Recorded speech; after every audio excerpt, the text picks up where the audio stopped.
Hey there, welcome back to Creepy Encounters. Please like and subscribe to the channel if you enjoy the videos. Forest Rangers, what are your unexplainable and downright creepy stories? I told this story on Let's Not Meet, but I'm happy to tell it again. In 2016, my boyfriend, now my husband, and I went camping in eastern Pennsylvania. The place we decided to stop for the night was primitive. Camping was free, no cell service, barely a road, etc. We did encounter two other people. They might not factor into what happened later at all, but they were creepy, so I'll describe them.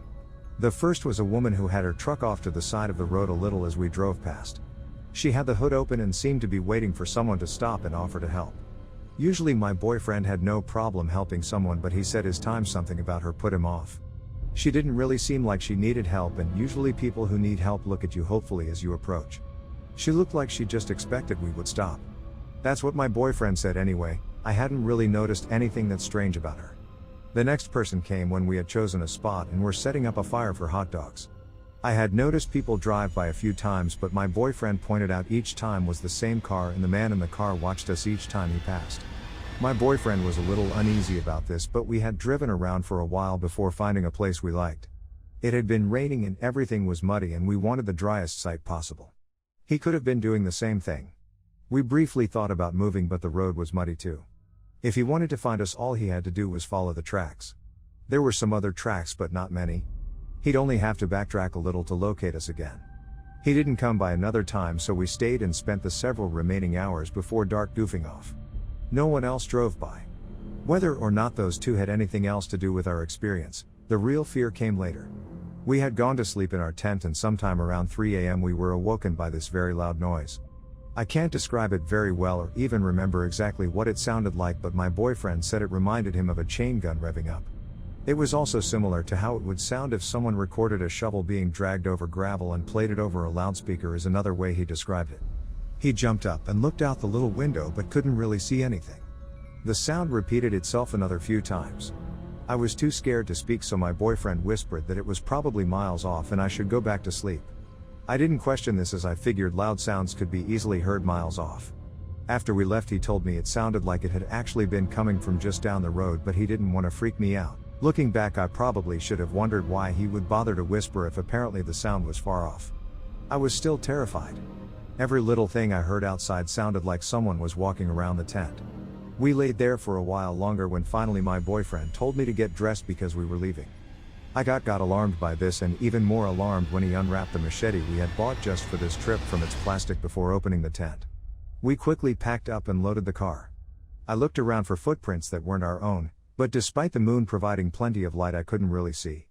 I did point out something my boyfriend hadn't noticed though before we got into the car. There was a beer can by our dead fire that hasn't been there before. We didn't even bring beer.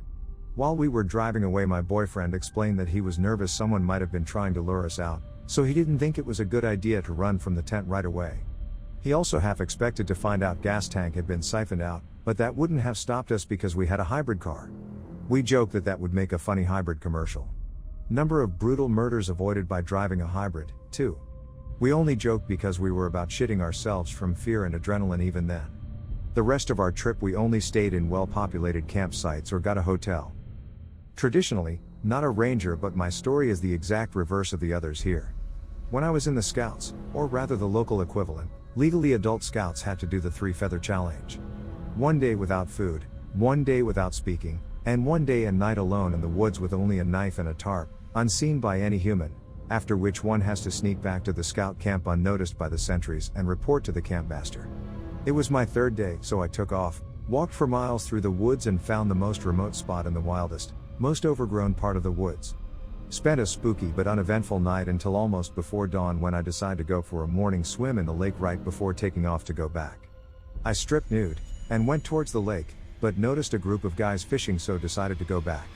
Suddenly, the ground underneath my feet caved in, and I found myself submerged up to my armpits in the absolute vilest mass I have ever smelled. It was a pit where poacher dumped the guts and leftovers of illegally hunted deer, and it fermented for weeks. Imagine the scene. A group of anglers hear some ungodly screaming from the direction of the woods, and run there to see if someone needs help. What they see is a teenager-shaped ghoul covered completely in blood and rotten offal.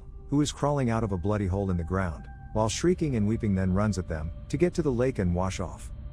One of my best buds from college was a geologist major that ended up becoming a ranger in the southeast US. Haven't spoken in years, as is the case with age, but I remember about 8 to 9 years back he was telling me about an old married couple that he had recently helped out. He had seen them come to the park several days in a row, and found out they were visiting from out west, and they had gotten engaged there decades prior. They had been searching for a spot they'd taken pics of where he popped the question but were having trouble. After looking at the pics and figuring out roughly where they were trying to get to, he escorted them in his vehicle, then hiked with them to where he thought it would be. They found it, and he left them there and went back to his station at the entrance. He said he got a weird feeling once he got back, and felt like he needed to wait to see them whenever they left. Well, once it came time to lock up at night, he still hadn't seen them leave, so he reported it, left his assistant to wait at the shack at the entrance, and went back to where he left them. He found both of them lying down spooning along the bank of the river. Neither were alive. He called the cops, went through the 9 yards, and went home. The police were able to disclose to him their identities, but weren't sure anything else initially. Later he learned that the wife was terminally ill with cancer, and they had both committed suicide by ingesting some sort of chemical/pill combination medley. They just chose to do it where they had gotten engaged at. My bud wasn't torn up about it. He was obviously sad for about them dying, but said that he thought they hadn't asked for help earlier because they didn't want anyone to think they helped kill them. I've got a deep woods story that's been shared in my family for quite a few years. My great uncle was a deep woods kind of guy. In a practice I find a little weird, he would rarely use a tent, just set up a sleeping bag right on the ground. Since we're from Maine, there aren't too many large predators that really mess with people. There are black bears, but they usually hide from people, so I guess he just didn't feel worried. So, he's out sleeping in the woods, when he feels tiny hands patting his face. Wakes up, opens his eyes to see a raccoon standing over him, just feeling his face. So what does my great uncle do? He just goes back to sleep. Ex-ranger here.